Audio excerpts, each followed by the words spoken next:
Good evening. Coming back to open session, the North Andover School Committee meeting of Thursday, January 15th, 2026. Please join me in standing for the pledge. Pledge of allegiance to the flag of the United States of America and to the republic for which it stands, one nation, under God, indivisible, with liberty and justice for all. Thank you. We'll move right into the consent agenda. We have the minutes of December 18th. Mr. Brown. Yes, Mr. Chairman, I would like to propose that we approve the minutes of December 18th as included in the packet. I have edited and reviewed them. Can you change that to, instead of propose, move? Oh, I'm sorry. I move that we approve, thank you. I move we approve the minutes of December 18th as they are in the packet. Thank you. Thank you, Mr. Moskovich. It'll take 30 seconds. Give it a quick glance.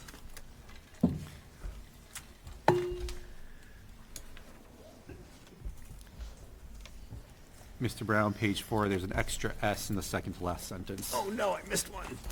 But no big deal. Page 4? Yes, right before Mr. Corneo's name. Oh, not an extra S, missing an M. Missing an M, okay. We'll get that in there. Thank you. Anything else? Mr. Moskovich? Yes. Ms. Sams? I was not in attendance, so I'm going to abstain. Mr. Brown? Yes? And I vote yes, 3-0, it passes.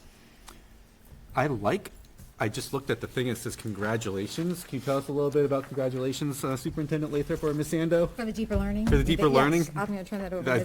There's a big number there. There is, exactly. So we applied for and received a deeper learning grant at middle school and high school in the amount of $32,000.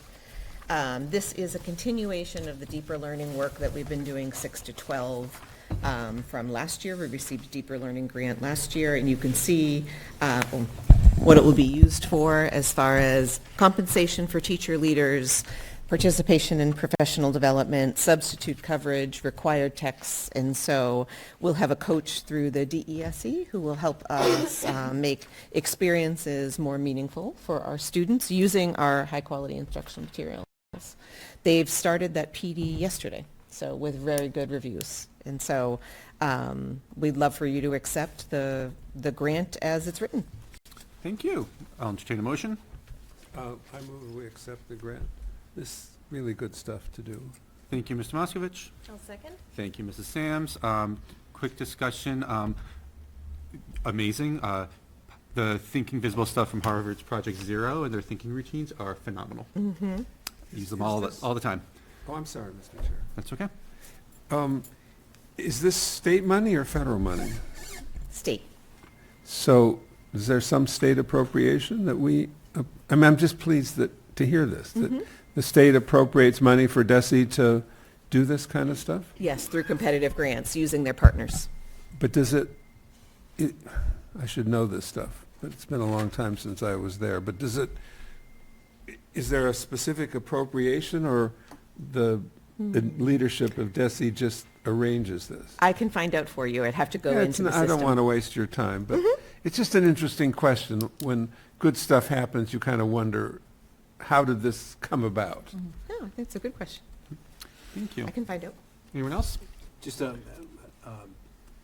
we went for this, right? We had to apply for this. We applied. It was a Right. competitive grant. Oh, okay. And so I'm just curious, is this the kind of stuff that comes from you, or does it come from your staff, or who initiated it? Generally, the curriculum office, and so generally one of our curriculum directors will work with the leadership at the schools. How would this work? How could this roll out? And then they work with the coaches individually. All right. Thank you. Thank you. Mr. Moskovich. Yes. Mrs. Sams. Yes. Mr. Brown. Yes. I vote yes, 4-0. Grant number 2, another large number. I'm going to do that one. This is an earmark grant. This was put out by Senator Tarr's office last year, and we were awarded this to install vape detectors. It was specific for vape detectors at North Andover High School. It was a $30,000 earmark. Thank you. I'll entertain a motion. So move. Thank you, Mr. Moskovich. Second. Thank you, Mr. Brown. So this is, we've had discussions which suggest this is a really good thing to do. Yes, this is something that the high school's been asking to do. We've been looking at different funding in different ways. And then last year, Senator Tarr responded. We were lucky to be able to have his office respond, put this through for us, and it was accepted, so. Desi again? Well, it's interesting, so it's an earmark, and so sometimes when we get an earmark grant through like the budget, it goes to the town, and then the town holds the money for us, but these earmarks went through GEMS, which is the system that we use in DESI for all of our grant funding. So the grant went into GEMS, and then one of our curriculum directors, Carol Larkham, worked with the high school and with Gail and with Mike Grant because of the technology, and Mr. Landry was involved as well to do the budget. We still had to then propose through DESI what our budget would look like, how we were planning to use it, what the timeline would be, and then approved. So the funding came through earmark, but then went into DESI. DESI followed the same protocol they would for any grant. We were officially awarded the funds, but the funds, we will maintain the funds as opposed to the town. So normally when you use the term earmark, it would be like our state rep went to the speaker Which is and what- said, my high school has this problem, can we put this, that's what actually happened? That is what happened, yes. Well, good but for it her. goes through GEMS. It was Bruce Tarr. Is our Senator- senator? I'm sorry, it our was- senator. Senator Tarr. It was Bruce. It was. Oh, good for him. Any other questions, comments? Yes, quickly. So this came with annual cloud subscriptions, right, and support. So that's good. So it means we can monitor them over the internet, right? So this will become an operational expense though going forward, right? Because we'll have to renew the subscription. It's small operating expense, but it'll be there. It'll become part of the high school's annual operating budget out of their per pupil allocation. Yeah. So I'm just pointing that out, right? I'm sure it's minor, but it is a number. It's not zero. Yeah. Okay. Thank you. Mr. Moskovich? Yes. Mrs. Sams? Yes. Mr. Brown? I Yes. vote yes, 4-0. Moving on to, what's next? Communications, student representatives. Hello. How are you? Doing good. How are you? Doing very well. Love to see you both tonight. What do you got for us? All right. So I'll start. NHS is still continuing their chocolate fundraiser. Proceeds go into the NHS stoles at graduation, and I believe you can even check out your own box. And if you can sell the whole box, you get your stole for free. You get your what for free? You get your stole, like the Oh, yeah. NHS cord at graduation. The NHS induction night is January 22nd from 6 to 7 p.m. Vex Robotics, for Vex Robotics, North Andover High School is hosting a competition on January 24th at our school. Students and adults may sign up for volunteering the night before, so that'll be set up, or the day of, so you can help with running events, food, registration, and/or cleaning up after the event is over. And it's a great opportunity for any NHS students who need to finish their hours for semester 1. So you can get a lot of hours in with just that. Also, for a more fun note, AP Spanish had a small party to celebrate La Época Navideña, or the holiday season. Particularly, Los Tres Reyes by gift exchange shoe selection. So I didn't really know how to label it, but essentially students each had the name of a person to give a gift to and placed the gift by that person's shoe after one shoe from each person was lined up in the hallway. So you had As to is the look tradition. in advance and then figure out what shoe your target was wearing and then place the gift there. Very simple. In Italy, you don't get gifts on Christmas. You get them on the 6th from La Bufuna, the Christmas witch, and you leave your shoes at the end of the bed, and she leaves you a gift in the shoe. So It's a do we have very a lot of people European walking, thing. walking around with one shoe on, or did they put both shoes there? No, they put one shoe in the hallway lined up, and then they were walking with the other, because you have to look at the shoe that the person's wearing to make sure you match it up right. Okay. Yeah. What do you do when they're all wearing the same Uggs? That actually happened. I think there were 7 Uggs, and our teacher had us take Post-its and put the names on them. All right, I guess I'll just continue with Grease, the high school musical, has begun. Come see the show this Thursday, Friday, Saturday, and Sunday at North Andover High School.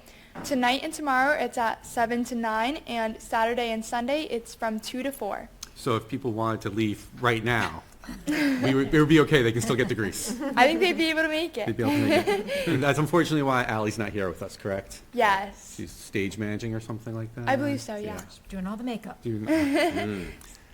Midterms have been scheduled and been released where students can check for an email from Principal Holman for more details.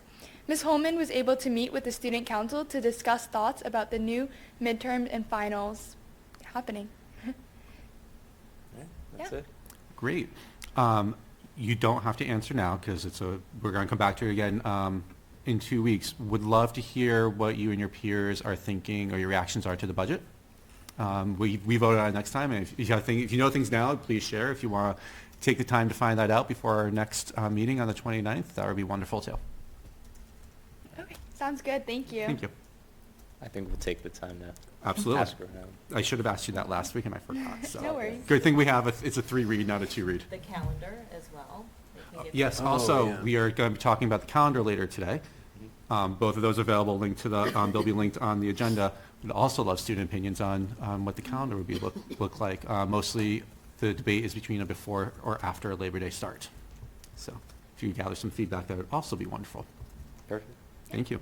Thank you, Mrs. Sands, for reminding me of that one.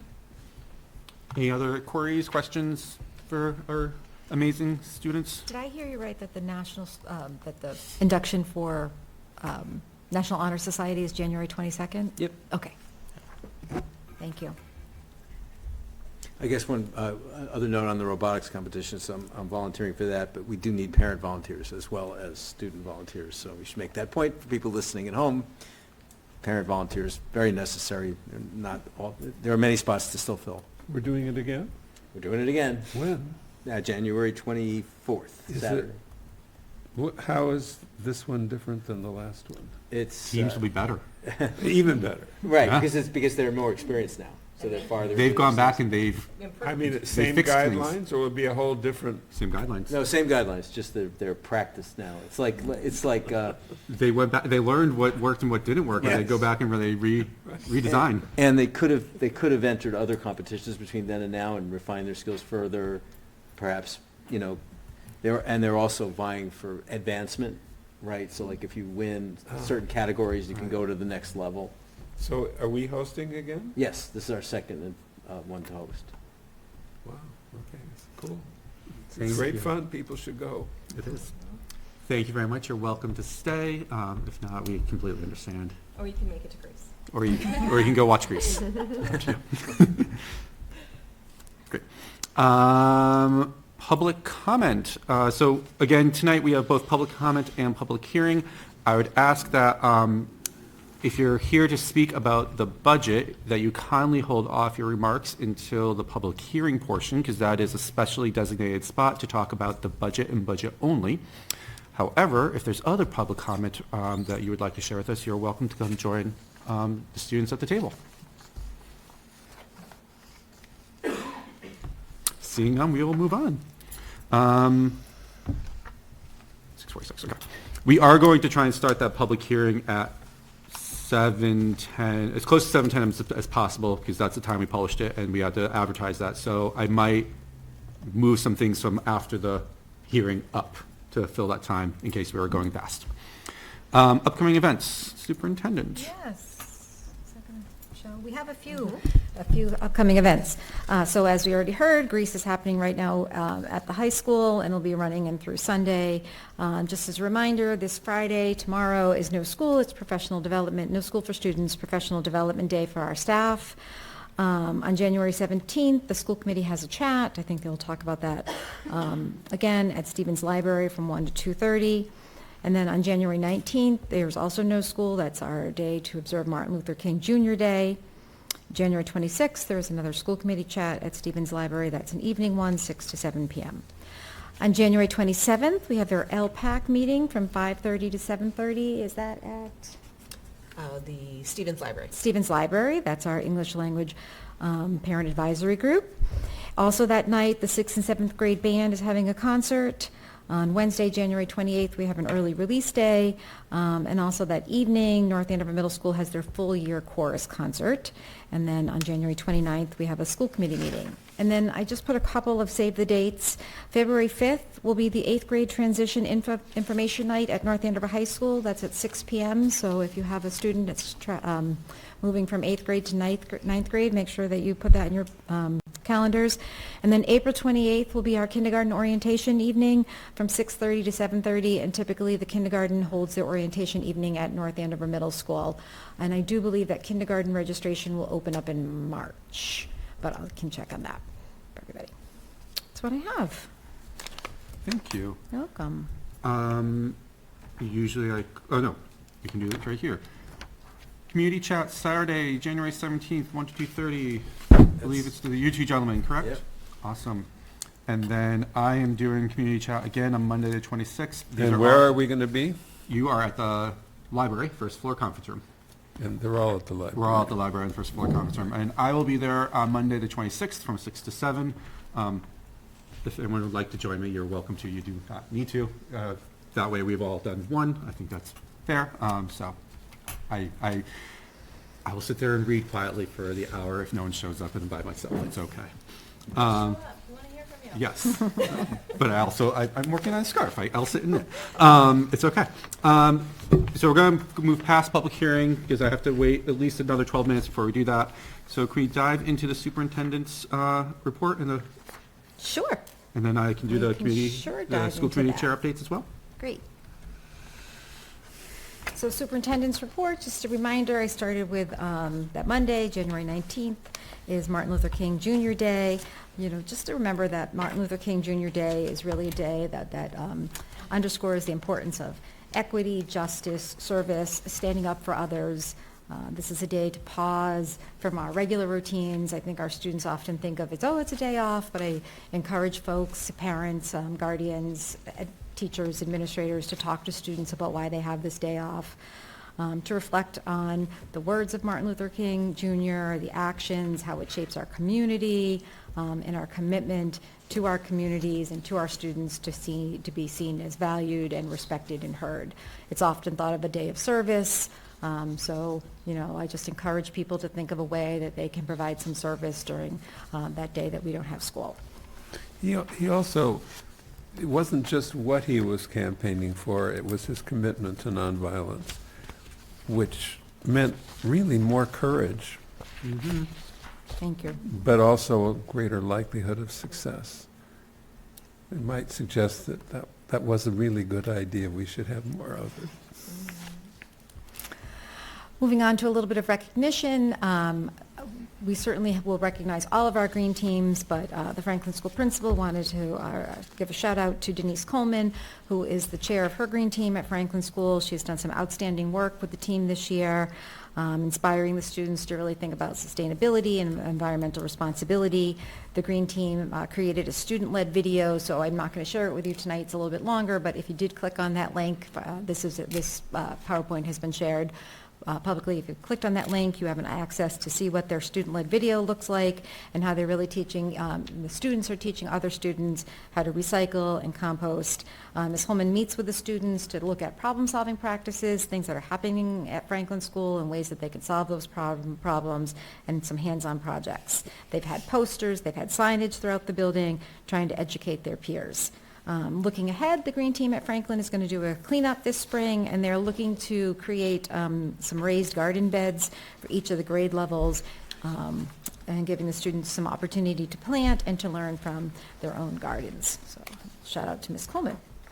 And then ABECC, they had a raise assembly this week. They are focusing on inclusion, and Bob the Bulldog came in order to support that time with them. That's always cute. We want to recognize Brian Sheehy. He is a middle school history teacher.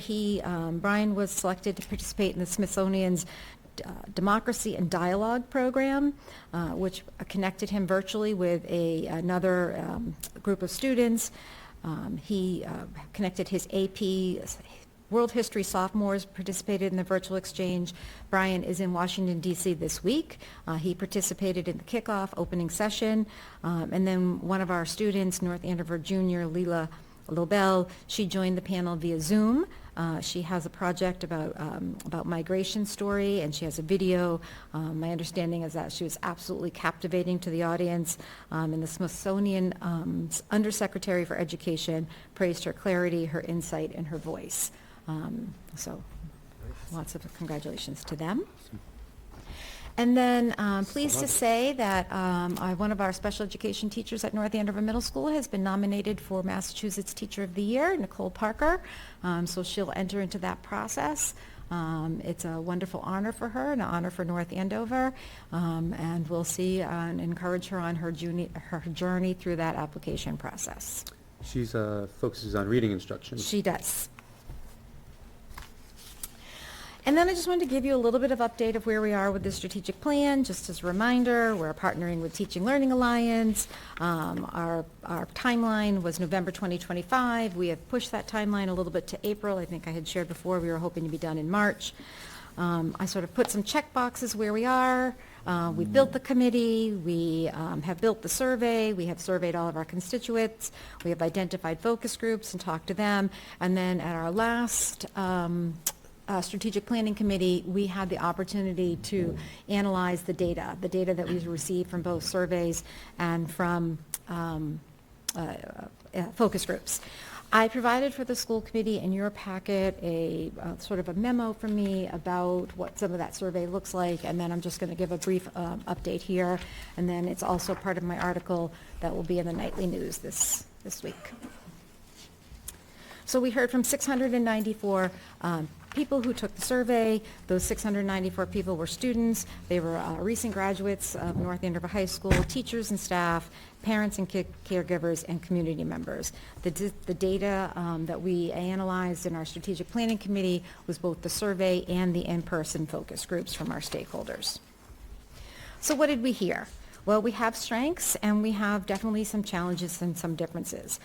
Some of the strengths was the dedication of our staff. Our teachers and our staff are widely viewed as the district's greatest strength. The care for students, there's some deep commitment to the academic growth and social emotional well-being. There's a positive culture, particularly strong at elementary and middle school levels. And inclusivity, environments where students feel known and supported. There are also challenges and differences, as we say, that if everything was if it was built on just our strengths, it would be a very fragile plan. So it's important that we look at our challenges and our difficulties, our differences as well. So there are communication gaps. There's a disconnect between disconnect regarding the district level decisions, staffing and workload. There were concerns about class size, collaboration time, and the pace of change. Equity of access. So there's some inconsistency in resources and special education services across the schools, is what we heard from the data, and student voice. Some of our recent graduates shared that they would have desired more relevance and choice in their learning when they were in North Andover Public Schools. Can I just ask, this is input from whom and sort of what proportion? So this is, I didn't list it here, but I do have that. So Oh, I we don't had mean s- individual Yeah, we had names. we had 649 folks who took the survey that we sent out, and we had different amounts. I didn't list the percentage, but who we surveyed were current students and recent graduates, our teachers and any support staff within each of the buildings, parents and caregivers, and community members. So and we had focus groups where we met with groups of people and took sort of verbal feedback from them. So the data that we, as a strategic planning committee, looked at was compiled from those sources, and this is what the data from those sources are. I can share with you at some point how many students participated. It's decent to know. We actually had a fair amount of recent graduates, which was a nice. That's nice. Yeah, That's it was a good nice. thing to do. Surprise. Yes, we didn't have as many students that we would have hoped, and some of our students sort of started the survey but didn't finish, but that's okay too. Superintendent, if I could add, just I'm on that committee. Yeah. One other thing we got that I thought was pretty valuable was the collection of all the comments. So in addition to data, we also got a look at the specific things people, not attributed to who, but, you know, like what they actually said, you know, specific examples, which I thought was helpful. And, you know, we're already starting to take some of that data. There are some things that we can start to do short term, but obviously this survey and this work on the strategic planning committee is to create our 3 to 5 year strategic plan to help guide us in the work that we're doing. And then just to give you some brief updates and sort of where we are, if you see here, I highlighted in yellow, this should have been a week where you received a budget update, but we did not meet with the town this week through some conflicts of schedules, so you will have your budget update from us on January 29th, still within the month. And then a few other things just to note, we didn't do the transportation presentation that we had originally scheduled for December 18th. We can certainly think about where we might want to present that. The CIP budget was presented at the tri-board on December 15th. We had talked about presenting it again on January 8th. I had listed it before. We didn't do that last time. Just a reminder, it was presented on the 15th. And then, again, I just listed so you know. If you see on January 29th is when we were going to have the first read on the school calendar, but you'll also see that we've moved that up to tonight because everybody needs to know and we all want to be ready for things that are happening. And then, again, the budget survey has been moved to January 29th. I put in here that I would recommend that next week I can just give you a recap on the capital improvement budget, even though you all participated in the tri-board, but just for the community, we can give you a recap, just so folks know where we're sort of headed and where we're going. And this is a document that I had posted, so I just wanted to make sure people knew why we might be shifting some things. Thank you. You're welcome. Questions? I have none. Anyone else? Great. Thank you. We'll move ahead to the, again, I don't want to start the public hearing until the indicated time is 7:10 because that's what's on the agenda. So I'm going to move ahead with the school committee chair updates. Superintendent, you might need to actually do this for me because Ms. Cormier is not here and she was the school committee member with you that night. Can you tell us a little bit about the PTO president's meeting? I looked at that a minute ago and I thought, oh, oopsies, Kelly was going to talk about that. We had our PTO chair, the presidents and the vice presidents of the PTO and the CPAC meet with myself, Ms. Ando, and Kelly Cormier from the school committee once a month. And we did miss last month just because it was crazy. But it's a great opportunity for the PTOs to get together. They have a shared drive now that they're working with where they're able to put some ideas in for, things that they're doing in their school buildings and their, through their PTOs that other schools might want to be able to do.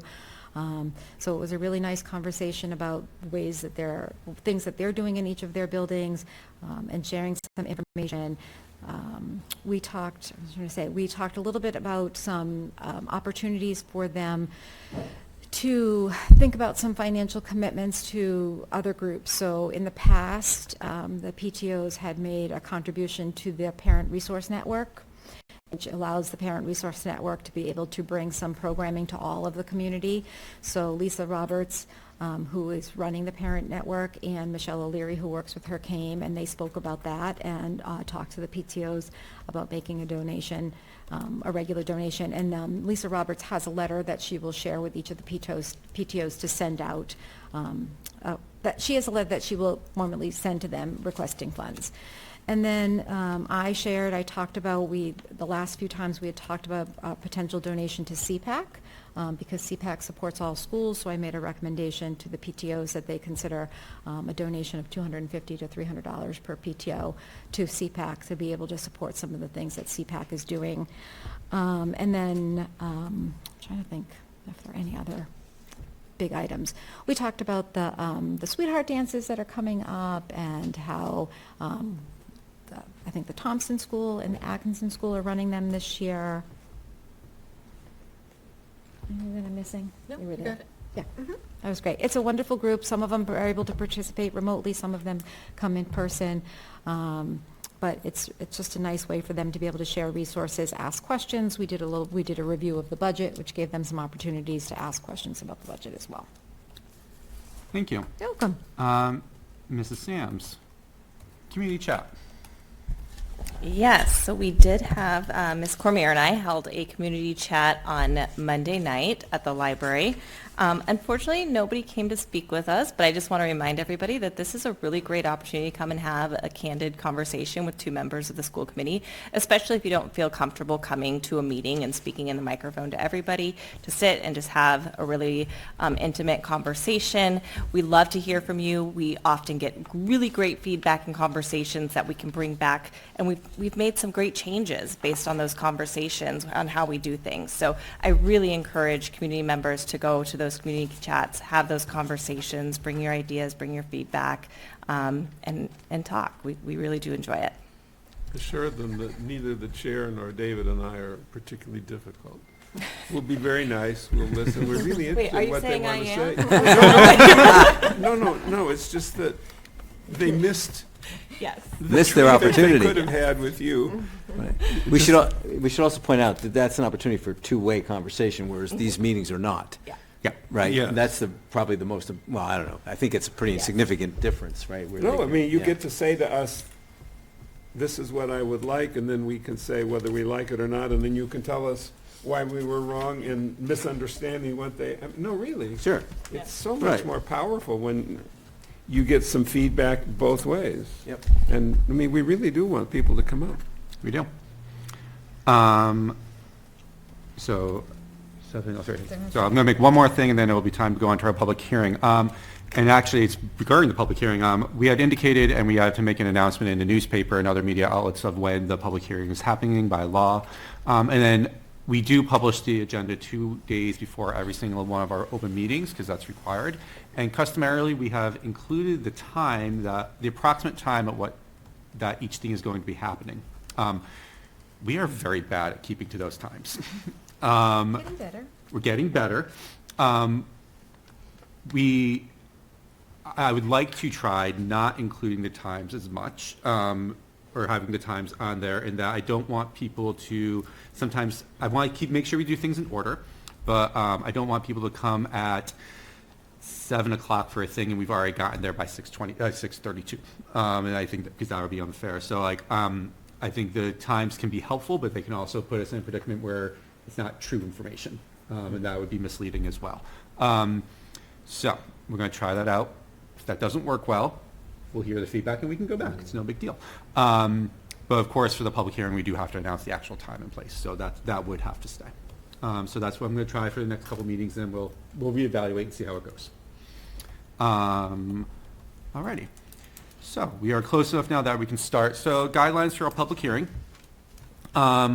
So we need to give due in conducting all public hearings required by law and others as it deems advisable, the school committee will give due and public notice in line with statutory requirements and seek to publicize the meeting in all local media. We have done that. We've made available printed information. We should be making available printed information at the topic of the hearing. And we're going to give everyone an equal opportunity to be heard in accordance with the committee's policy. I am presiding. The public is going to be informed at the beginning of the hearing the particular procedures that will be followed in regard to questions, remarks, rebuttals, and any other limitations or other rules that must be followed to give everyone an opportunity to be heard. And then, as customary, we'll first hear from information is going to be presented by the committee, by the superintendent on behalf of the committee regarding the budget, and then we'll turn to public feedback. As we do with public comment, everyone will have an opportunity to speak. Please state your name and address. We're going to start with 3 minutes per person. Mrs. Sams, can you be my timekeeper tonight? Thank you.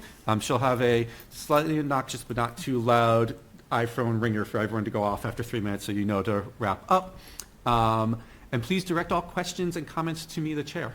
So if you, much as you can, speak to me, and not to everybody else. Refer to me, because that's the way it goes. It keeps everything formal, which I sort of like, and the decorum that we want. But that's like sort of the principle of Robert's Rules of Order, so everything goes through me to everybody else. So before I can start, Chair will entertain a motion to enter into public hearing. Actually, before that, if I might point out, there's a sentence in there that makes the point that a person you, at the chair, will recognize a person for the first time before you'll recognize someone for the second time. Yes. If there's a big lineup. Yes, thank you. And with that, I'd like to move that we enter the public hearing. Thank you, Mr. Brown. Second, go ahead. Thank you, Mr. Moskovich. Yes. Mr. Moskovich. Mrs. Sams? Yes. Mr. Brown? Yes. I vote yes, we're officially in public hearing. Madam Superintendent. Okay. I'll just give you a review of the FY27 recommended budget. Just remember, these are the students that we are serving here in North Andover. I included again for you, go to the next slide, the demographics. So these are our students. It's always important when we're thinking about budget development, who are we building a budget for? These are the students of North Andover. This is taken from the Department of Education school profiles or district profiles. So this was SY24, school year 24-25. So these are our students in North Andover. Just a reminder, these are the budget priorities that the school committee adopted and set forth. There are 4 sort of larger buckets. Fiscal responsibility, which talks about balancing a budget, our revenue, accuracy, efficiency, the needs of all of our learners. There were 3 areas that we focused on: special education, literacy K-5, and equity for all students, instructional quality, and safe and supportive schools. So these are the budget priorities and the 4 big buckets that we looked at when creating the FY27 budget. And when I say we, I refer to myself and the leadership team. Just as a reminder, the FY27 superintendent's recommended budget will preserve services. It will maintain all of our current essential services and programs for students. It will maintain our current class sizes with a slight reduction targeted at the middle school. It will prioritize programming for our special education students. It will reduce crowding on school buses and improve route efficiency. It will prioritize early learning initiatives to build a strong foundation, and it will increase the overall school spending to support district goals. Just as a reminder, the FY26 budget allocation was $69.2 million. The budget increase is 4.05%. That was a $2.8 million increase with an initial FY27 budget of $72 million. After conversations with the town manager, there was another $200,000 that was allotted to curriculum, which gave us a total increase of $3 million with an amended FY27 budget of $27.2 million. Probably 72.2. What did I say? 27. Sorry, $72.2 million. My heart stopped. So. Thank you. A review of, so this is a review of the salaries and expenses of the superintendent's recommended budget. The salaries are about $59.7 million, and the expenses are about $14 million, coming in at $73,705,000, which you can see is over the allotted budget amount. And I'll talk a little bit about that gap. In terms of the FY27 superintendent's recommended budget for staffing, we're recommending 1 elementary teacher added, an addition of 1 middle school teacher, an addition of 3 special education positions, the addition of an assistant principal in our district, right now targeted at ABECC, the addition of 3 teaching assistants, and the increase of our daily substitute rate to $125. It's currently $100. In terms of expenses, the FY27 recommended budget has an increase of $175,000 allocated to the replacement of Chromebooks. That would be an addition of 700 new Chromebooks, contracting for 1 additional general education bus, a reallocation of some of our grant funds to our general fund, so it would be a reallocation of $100,000 to out-of-district tuition and $150,000 to out-of-district transportation. An increase to the athletics, which is based on some of our current trends that we see, and an increase to per pupil allocations in the school budgets. Could you, I think people in the audience, that's in a way a particularly important thing that we do, and I don't think it's obvious from those 3 words what it actually means. What actually means? The per pupil allocation. Okay, so we give, I think what you're thinking is per pupil overall, and what we do is our principals have a per pupil allocation based on the enrollment of students in their building, and we increased the amount of money that they will receive based on the enrollment of each of the students in their building, so their overall school budget will increase, which gives them an ability to do more things within their school budget, in terms of, it gives them a little bit of autonomy within their school, school initiatives, things that they may be doing in their school improvement plans. Generally, teachers may target that, principals may target that towards professional development. They may target it towards supplies and materials within their school. They may... No, that's exact, but it helps them to, if a principal wants to be a strong leader of her school, it gives her the flexibility to do it, and so it's a really, really good idea. Yes. Which just isn't conveyed by those 3 words. Thank you for pointing that out.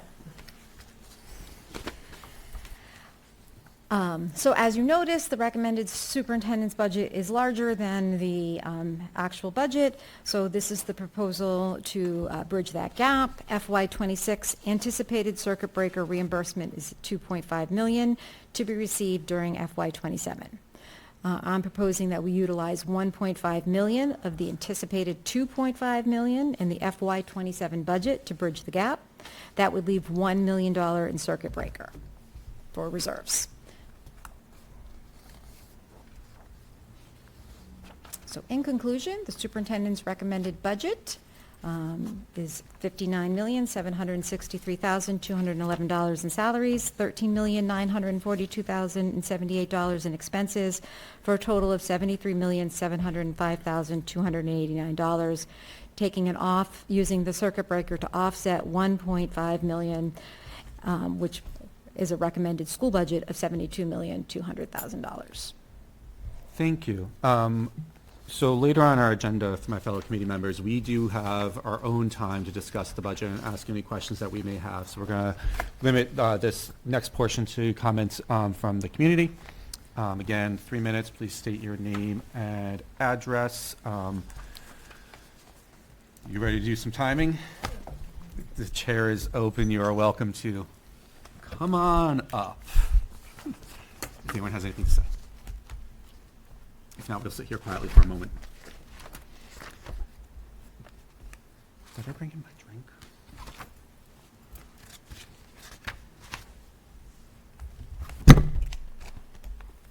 Okay. We will move on. Nope. Nope. Okay.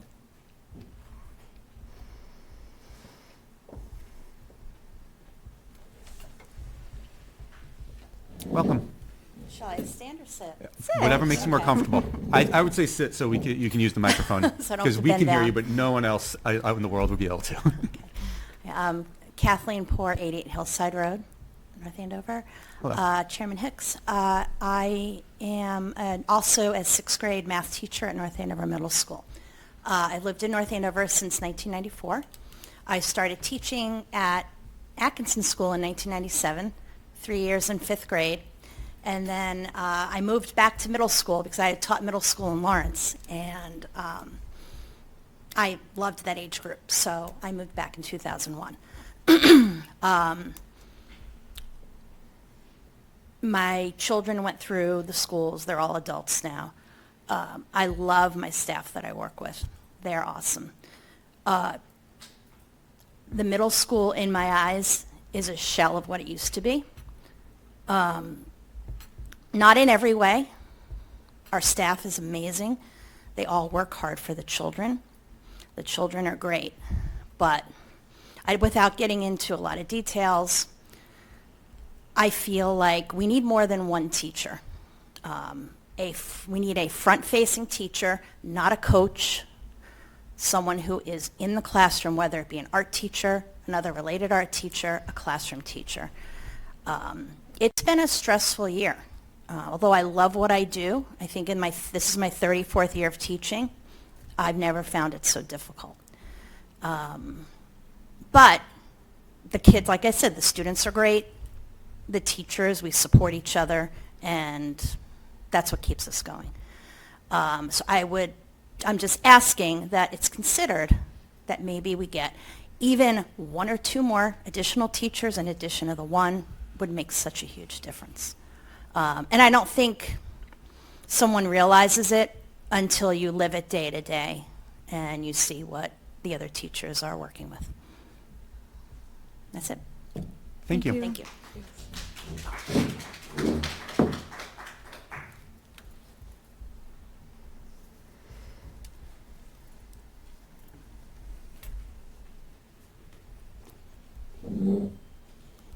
Juliet Dorman, 32 Clarendon Street, North Andover.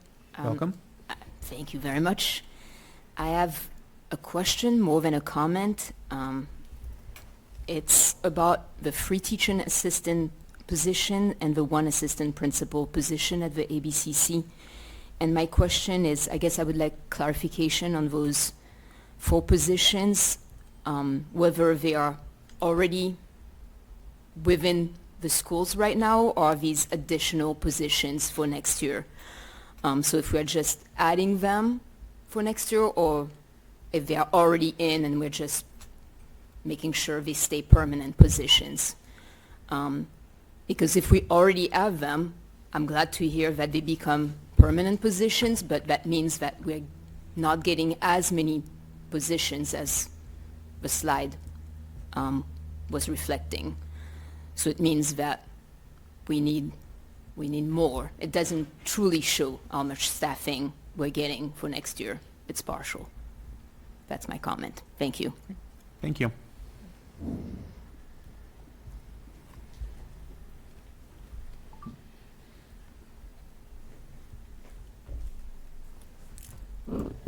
Hello.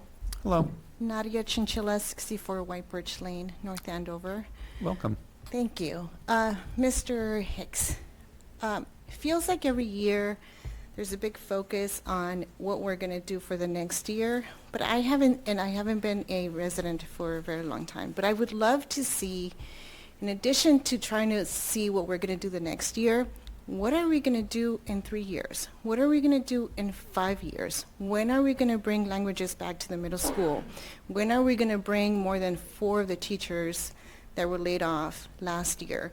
When are we going to bring languages to the elementary schools? Like, what is our big plan? I fear that there's so much focus on we're just trying to keep up with what we're going to do next year that we're not really thinking broadly, and the community doesn't know what the big vision is. And I know, I'm not going to address Ms. Lathrop, and I know she's talked about the fact that she does have a vision and that there is a plan, but that's never really part of the conversation. And I would just urge the school committee to say publicly, out loud, we support the vision, we're going to do this, this is the plan, and without big statements like, we believe that languages belong in the middle school. Yes, we know that. We all know that. But then how are you going to do it? How are you going to add classes? How are you going to add teachers? How much money are you going to need? Not just this year, but next year, but the year after that. How much is the budget going to grow? How are you going to ask the town manager for more money, not this year, but next year or the next year? Is she going to be able to support that? What kind of override do we need? Fine, we're not going to do it this year. I disagree with that. But if we're not going to do it this year, are we really going to do it next year? Because last year you said you would do it this year. And so I think that the community starts to lose confidence in what the big plans are when they're not clearly laid out. So I would just encourage the school committee to allow Ms. Lathrop some space and some room to lay that out, because I think that's really important for the big plan for North Andover Public Schools. Thank you. Thank you.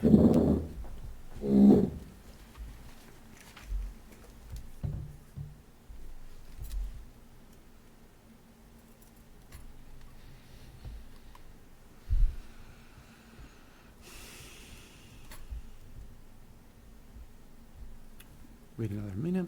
No, 30 seconds if anyone has anything to say.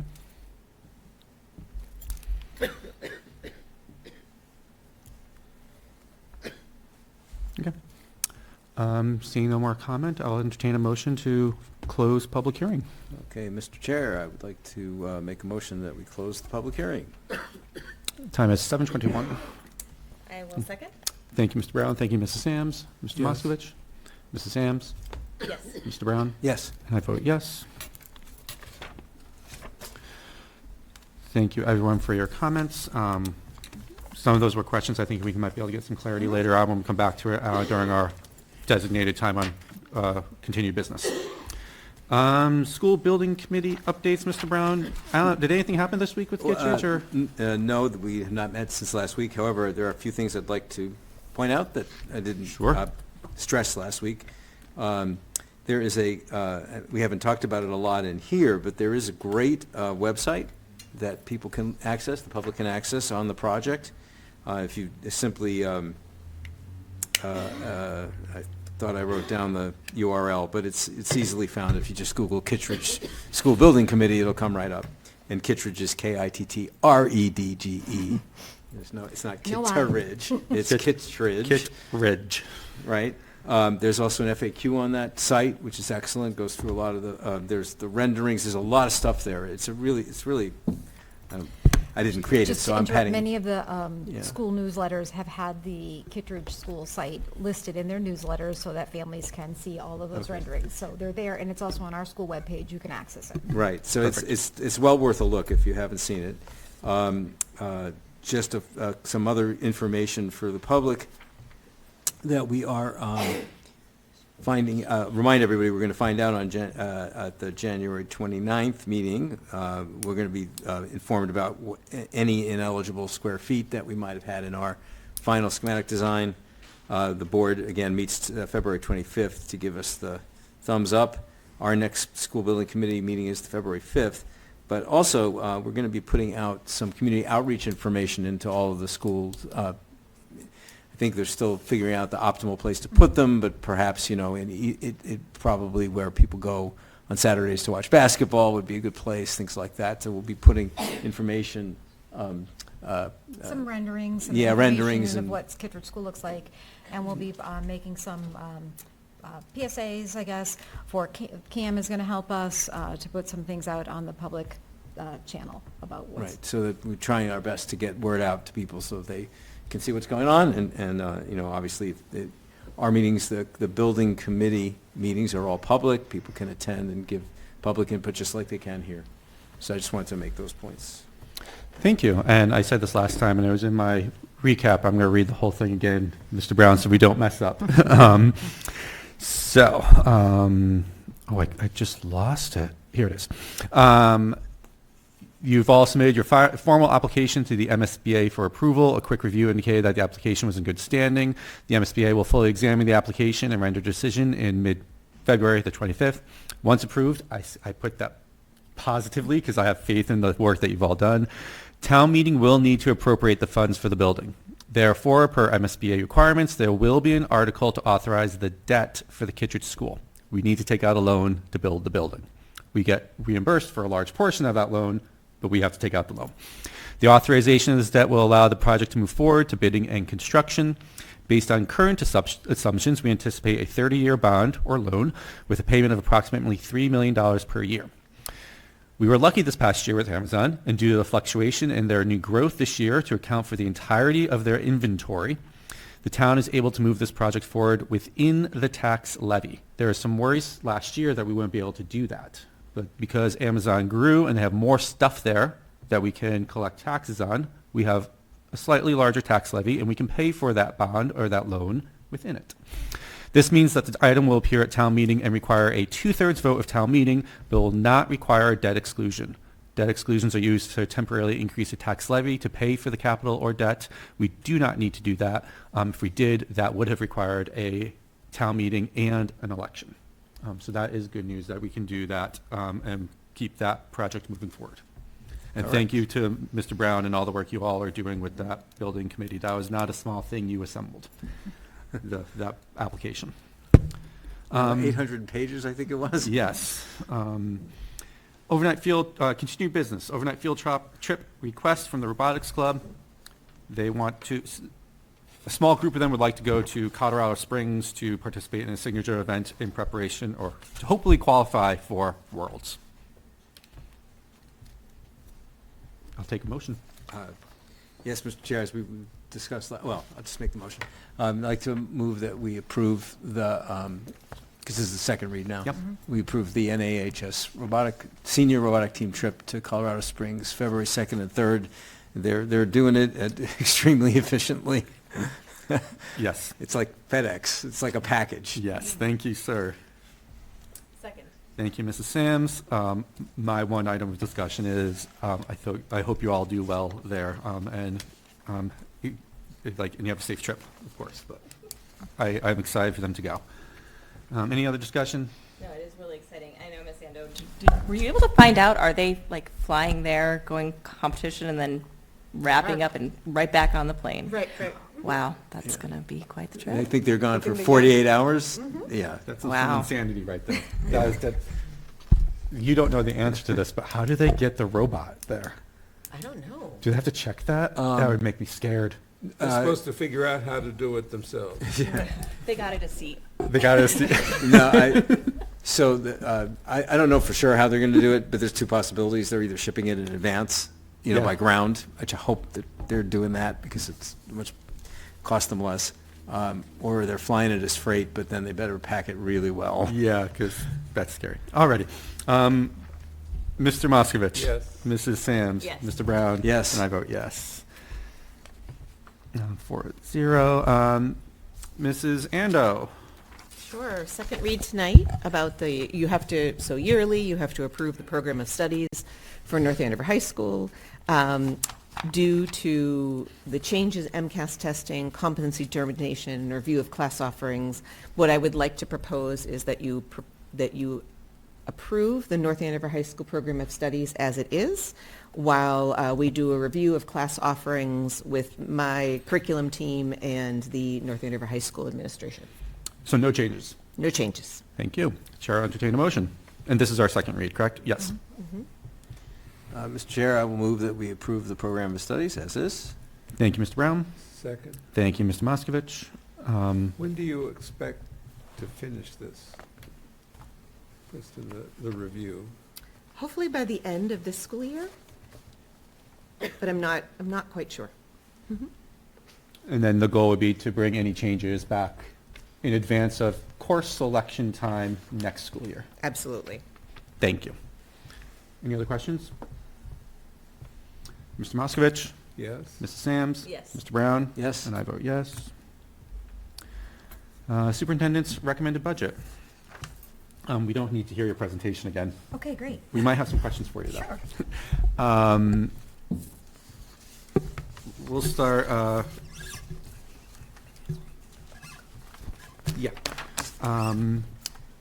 Any of them, I totally lost my train of thought. Well, while you're thinking, why don't you answer the question of the woman that... Well, asked the I question? did have a couple things. I'll start there, and then you might have a couple of them. I was thinking about those positions. Yeah. A couple of things I wanted to point out for people. We did identify that next year, you did recommend at our last meeting that next year we will need an override.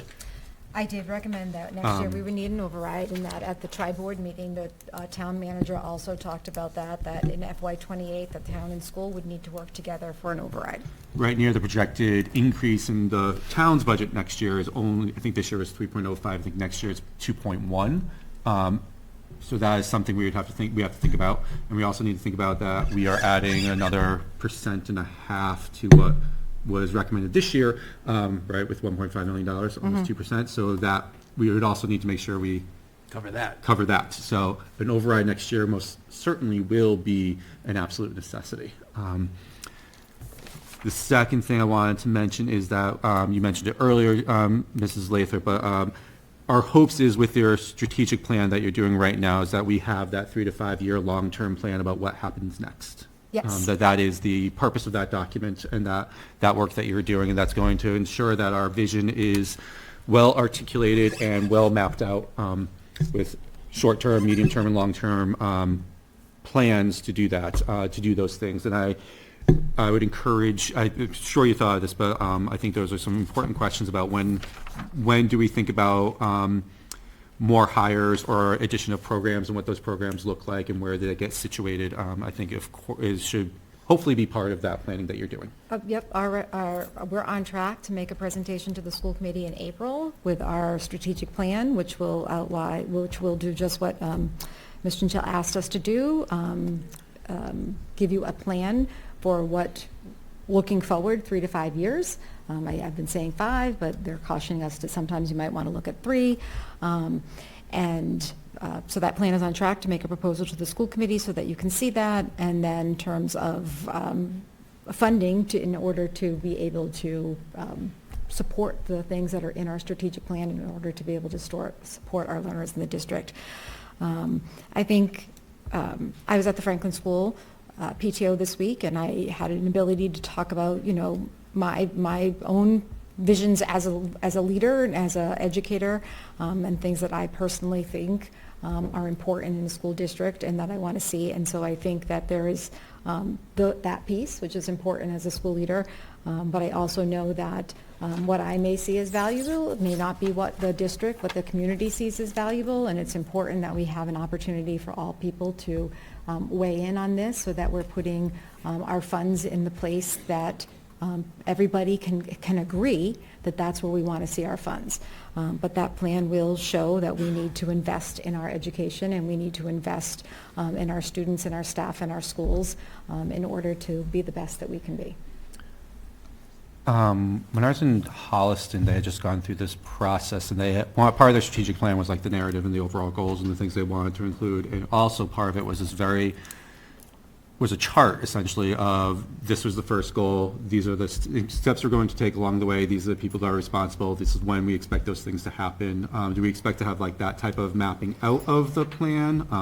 It was both good that you had an idea, but also bad in that sometimes things change. Yeah, we don't want to, if you look at our strategic plan now, it's huge, and we've sort of carried it over from year to year to year to year, and it gets really hard to sort of relate back to that. So we're looking at really attainable projections for the next 3 to 5 years. The 3 areas that we are focusing on are teaching and learning, finances, and then community. So you'll see goals and objectives and initiatives that we're proposing for each one of those. Great, thank you. Mr. Moskovich, Mr. Brown, or Mrs. Sams, if you have any Answer questions, the queries? Oh, and you were going to answer the question about the... Yes. From So Ms. Dorman. the 3 teaching assistants that are proposed in this budget are teaching assistants that are currently working in North Andover. We have long-term substitute teaching assistants that we're paying for out of the long-term substitute, out of like a leave of absence, out of that bucket of money.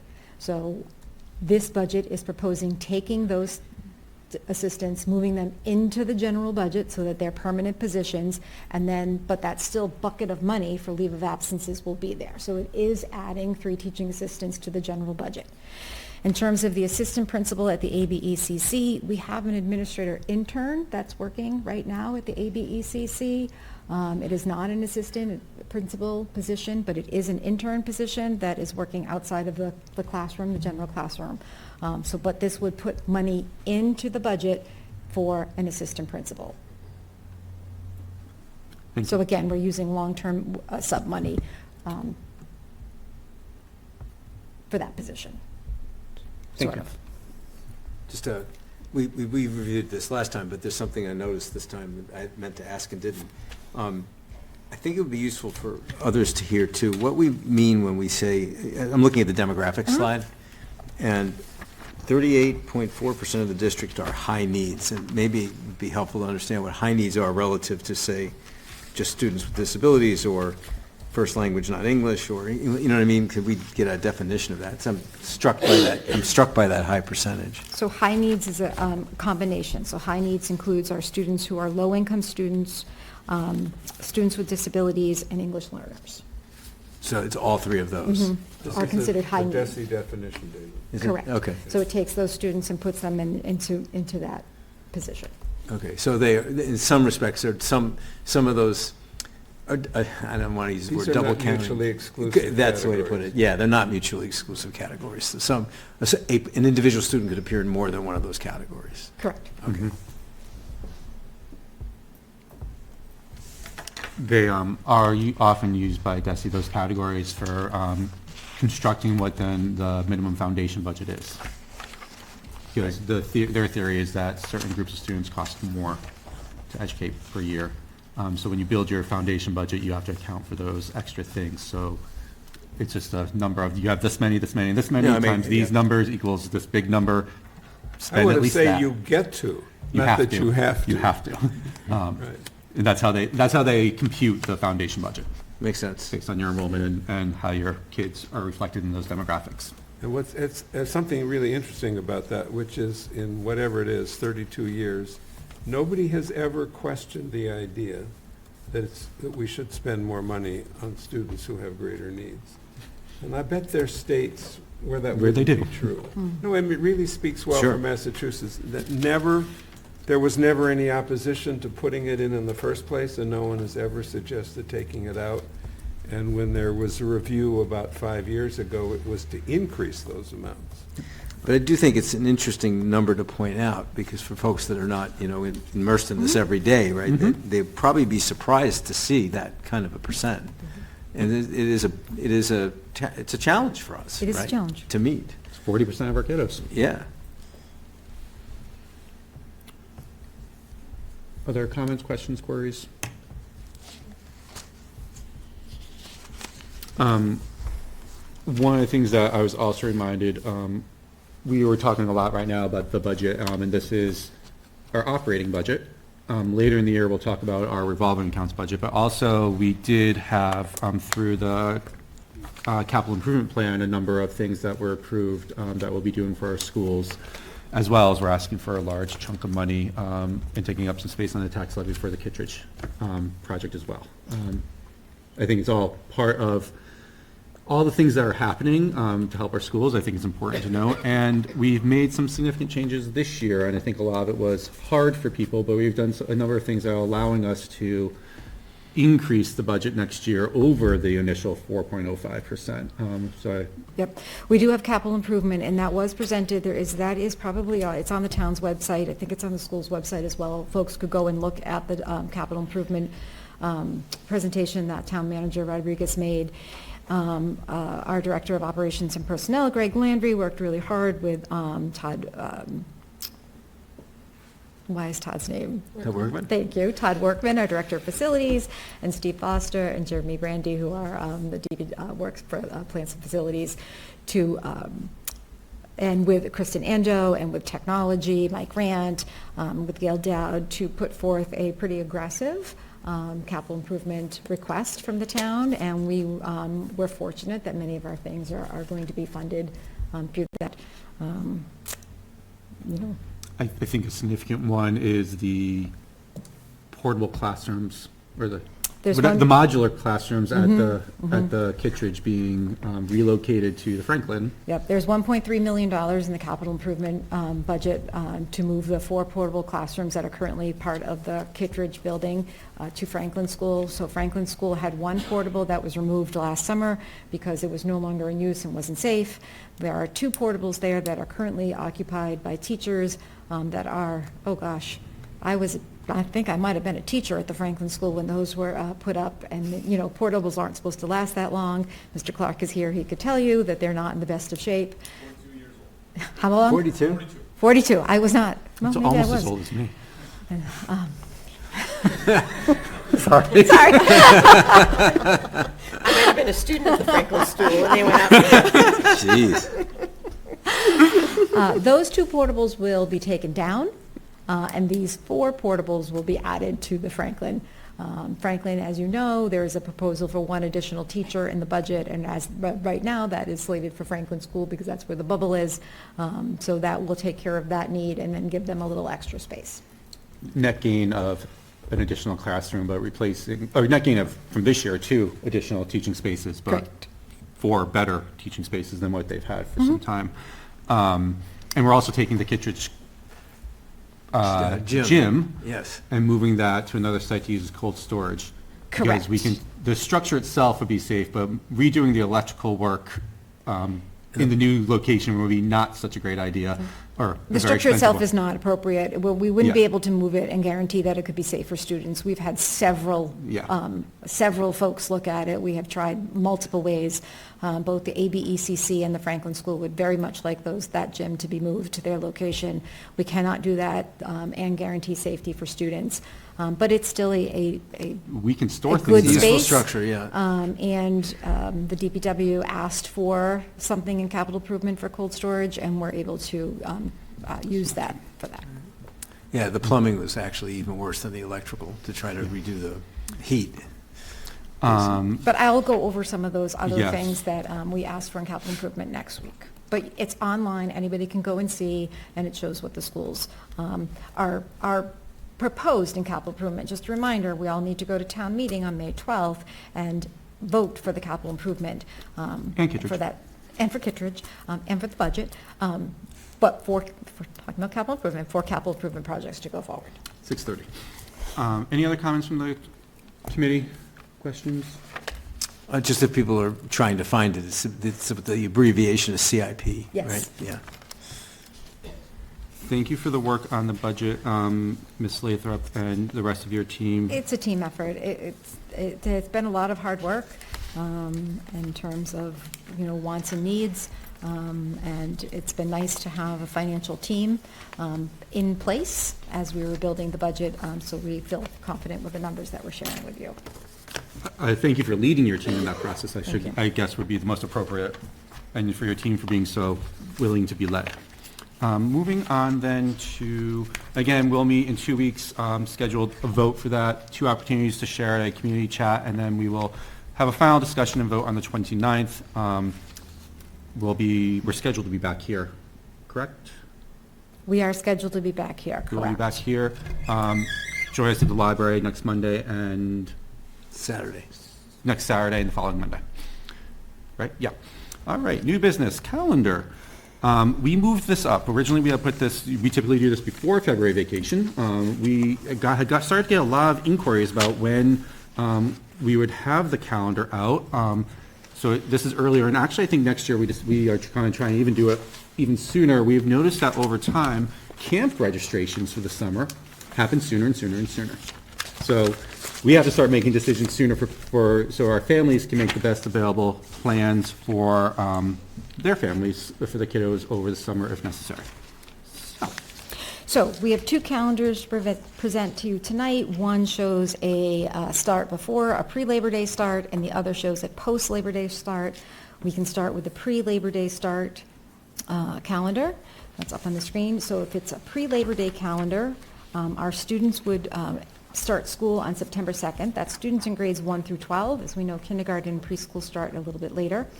So that is when our students would start on September 2nd. Our staff would return on August 31st and 1st. If this calendar moves forward, our last day of school would be June 17th.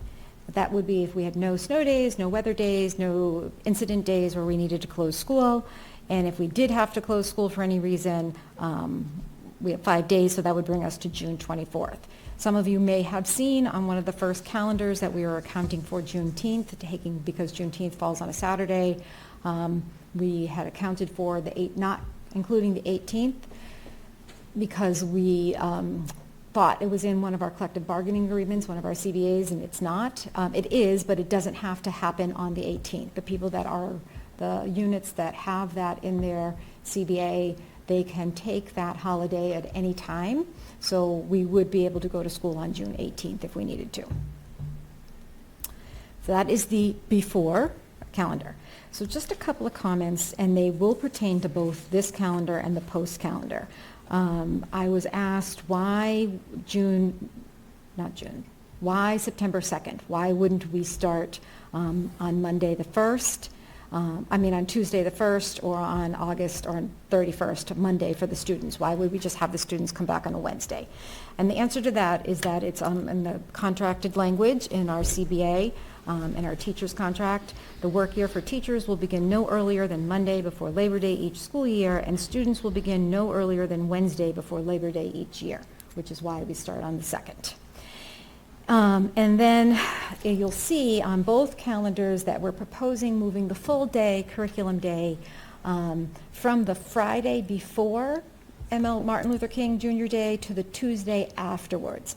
And again, social media and some inquiries towards, directed to us was, why are you moving it from the Friday to the Tuesday? There's been lots, if you follow some of the social media posts, there were lots of going back and forth about why that might happen. The reason that we're doing this is academic. We want to give our students 2 complete weeks of school, and if we move that date from the Friday the 5th to Tuesday the 19th, it does give them 2 complete weeks of school in January. If we leave it on the 15th, it only leaves us 1 complete week of instruction. So it was an academic choice, thinking that it's, students giving them the sort of 2 full weeks of school is nice. It's really hard. January, there's lots of times off. So that was the proposal. So the 19th would not have students. Our staff would come back for a professional development day on the 19th. I'm trying to think if there's anything else that's for everybody. And then on the calendar that's after Labor Day, our students would begin on September 8th, and our staff would return on September 2nd and 3rd. The last day of school would be June 21st without any days off, but if we did use those 5 days, it would be June 28th. I did consult with Juliette Dalman, who is the president of North Andover Teachers Association, and she generously polled her staff for us, and the staff, 92% would like to start before Labor Day, and 8% would like to start after Labor Day. Mm-hmm. I got similar, in my unofficial, very unscientific polling, got similar indications that people would prefer the pre-Labor Day this year. Also, I think important to note in the contract, we have to have the Friday off. One of the rules in our contract of Yes. Labor Day, one of the rules in the contract is if you start before Labor Day, Friday is a scheduled day off for everybody. And we have to finish before June 30th. So if we do start after Labor Day and we were to have a lot of snow days like we have in the past, like 7 or 8, we would then have to look at alternative ways to get the days in before June 30th. Because that's the rule that has to be met by the state. 180 days before June 30th at a certain number of hours. If anybody remembers, oh gosh, I don't know now.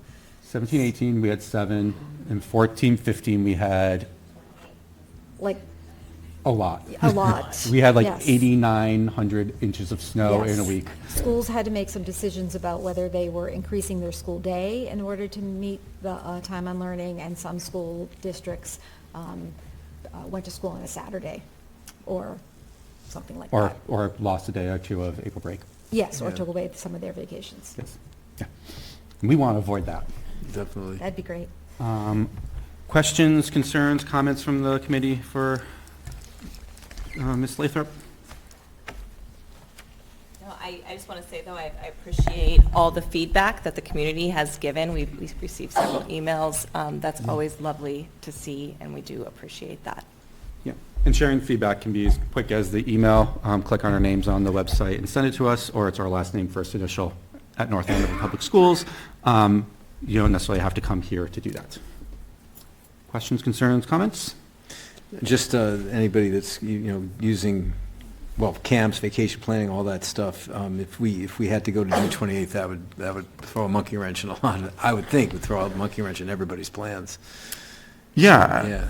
And I think also, if you're in the position where you have to find childcare, finding, it's easier, like 180 days, whatever, but like if we're out earlier in June, finding camps at end of June is very easy. Finding camps that last week of August is actually really challenging. Yep. There's just not as many. Right, by then, most people have moved on, and they're ready for the fall, and yeah, so childcare too, people are used to starting it, would like to probably start their arrangements September 1st. Mm-hmm. So. I have one question, and I know, you had mentioned, Chair Hicks, that a lot of camps start their summers. Has there been any communication with community programs about trying to get their schedule out a little bit sooner to line up with those other ones for families to fill in gaps? We have not, but that's certainly something that we can talk to Okay. community programs about. Mm-hmm. Thank you. I mean, we're not voting right now, but I would lean towards myself, the pre-Labor Day, September 2nd. Not a, that's where if I had to decide now, I could, if someone present me with a really great argument, I would happily listen to it, but that's where I'm leaning anyway. Yeah. That seemed to be the staff's choice, too. Yeah. 92%. That's pretty compelling. All right.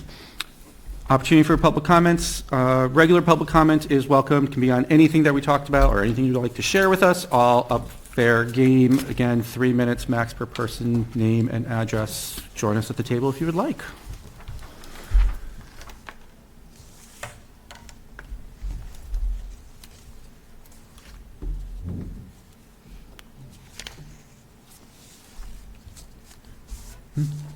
Yes, please.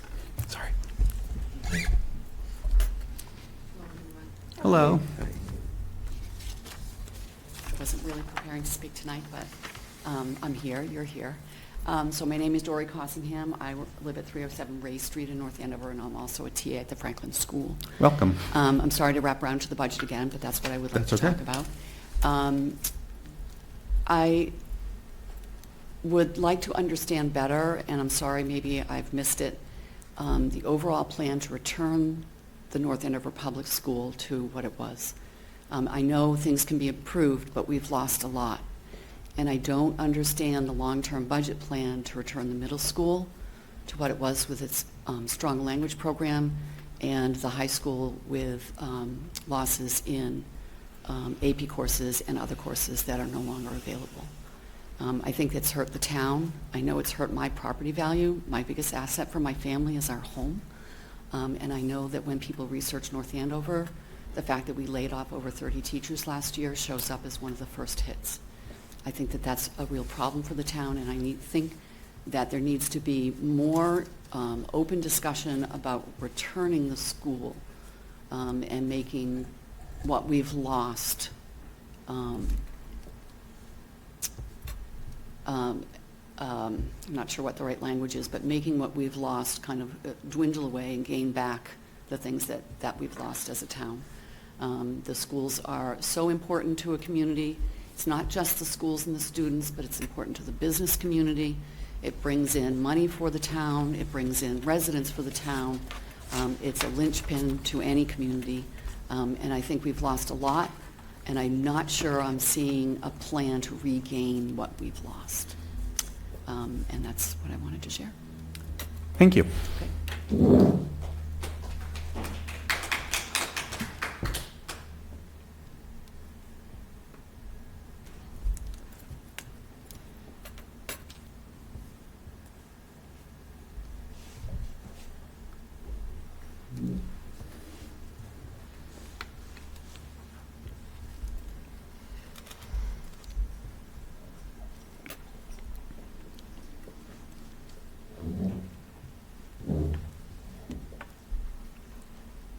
Good evening, Chairman Hicks. Well, Eric Denoncourt, North Andover Teachers Association, North Andover Middle School building rep, resident of Haverhill. welcome. I have a few questions regarding the decision or what was commented earlier tonight on the plan for the Kittredge School. The decision that a debt exclusion was not needed or not necessary. I'm curious to know who made that decision. Was this discussed during a public meeting? Did the Select Board, Finance Committee, and/or School Committee each vote on this decision? Can we, my concern is that we're taking away financial flexibility. We're taking away the opportunity to have more funds available over the next 30 years. We're also losing the opportunity to pay off a debt early. So 30 years at $3 million a year is $90 million. Giving the town the option of a debt exclusion could save the town money in the long run.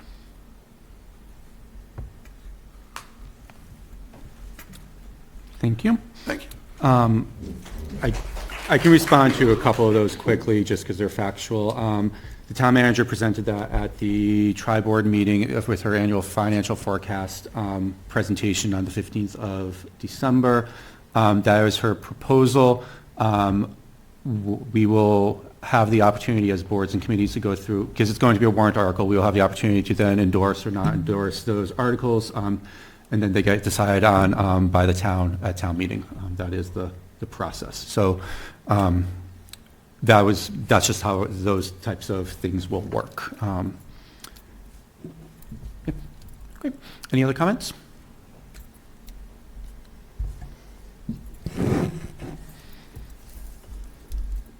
Sorry, I can probably email this, but a question. Can someone clarify if the capital improvement programs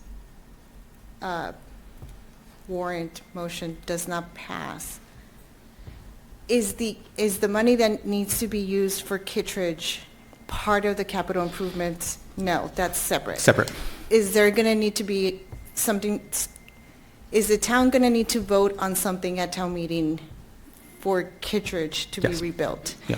If it does not pass, what are the consequences of that?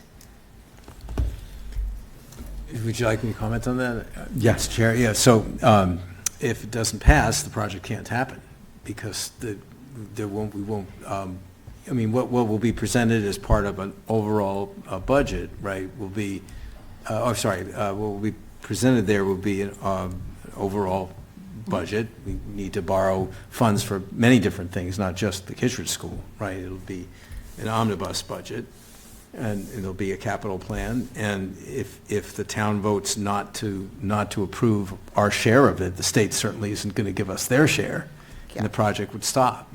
But And then we lose the funding. the article itself for the debt, taking on the debt, is that separate from the CIP vote and the Yes. budget? Yes. Yes. There'll be Yeah. 3 different votes. Yeah, there will be 3 different votes. It's a So- separate article. So we have a campaign, we will start a campaign soon to share about this so the public is informed about why it's important to vote to use the money. Okay. So would it be possible for people to vote, yes, I want money to be used towards Kittredge, but not agree on the proposal on where the money should come from, to the gentleman's point? I don't know. I don't know the I don't answer know. to that. That would be something we would have to ask the town manager. I don't think so. I think there are, so it's the Kittredge School, I think the fire station and the youth center are all part of the plan to use those funds. Those funds. Mhm. Yeah. And will they be presented as a package? So if you vote for one, you're voting for all 3? Believe so. We'll get clarity on that. Okay. And we'll talk about what Once the that, budget book comes out, and we'll Yeah. know that, but that would be a question. and we'll make sure that's clear to everyone going into town meeting. Okay. Mr. Chair, I seem to remember in conversation with the moderator that basically anybody can propose an amendment. Yeah, we did that last So year. presumably you could say, I propose an amendment to the budget. Well, yeah, we'll get clarity on what Okay. and we can go, what we'll do leading up to, any article about the schools leading up to town meeting, we do have an opportunity to discuss amongst ourselves and endorse or not, is it endorse? Favorable. action. Favorable or unfavorable? Recommend We action, will yeah. recommend it, and we will, that can be part of, if we're going to be discussing it, it'll be on the agenda, and you're welcome to make public comment at that point. Okay, thank you. All righty. I'll entertain a motion. Is that everything? We're here 2 weeks from today, 6:30, on the 29th. Entertain a motion. Mr. Chair, I vote that we adjourn at 8 o'clock. I second. Thank you, Mr. Brown. Thank you, Mrs. Sams. Mr. Moskovich? Yes. Mrs. Sams? Yes. Mr. Brown? Yes. Chair votes yes.